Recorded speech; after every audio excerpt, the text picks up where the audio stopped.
You think your parents are strict? Try living with a mom who treated our home like a military base. My name is Lila, and I wasn't allowed to have friends, wear bright colors, or even speak unless spoken to. People at school thought I was quiet by choice. But the truth?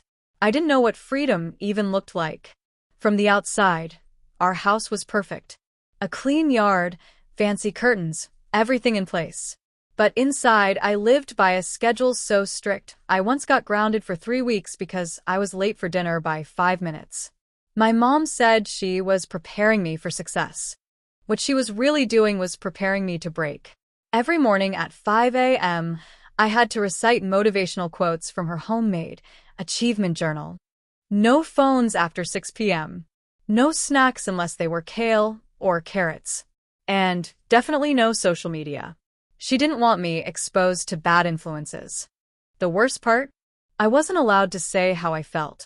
Every time I tried to speak up, she'd say, "That's just teenage rebellion. You'll thank me one day."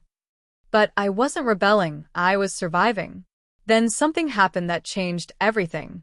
At school, I secretly joined the journalism club. I told my mom I was getting tutoring. It was the only place I could be myself. I started writing under a fake name, and one day, I wrote an anonymous piece titled, "My house has no doors, only locks." It was about being trapped in a life that looked perfect, but felt like prison.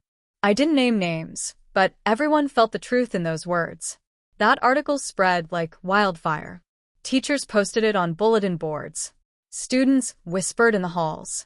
And then my mom found out.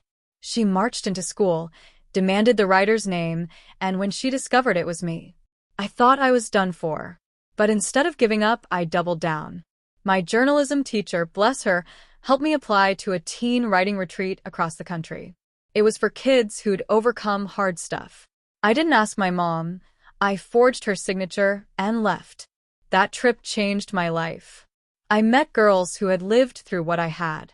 We weren't victims. We were survivors. I came back home with confidence and a voice. When I walked through the door, my mom was ready to explode. But instead of shrinking, I looked her in the eyes and told her the truth. I told her that her rules didn't make me better, they made me invisible, and that I deserved to be seen. She didn't say anything at first, but over time something shifted. She loosened the rules, asked how I felt, even read my writing. Now, I speak at youth panels. I run a blog for girls like me. And I still live with my mom, but I don't live in fear. My payback wasn't revenge. It was becoming someone she never expected, strong, fearless, and free. That's how I won. That's how I took my voice back.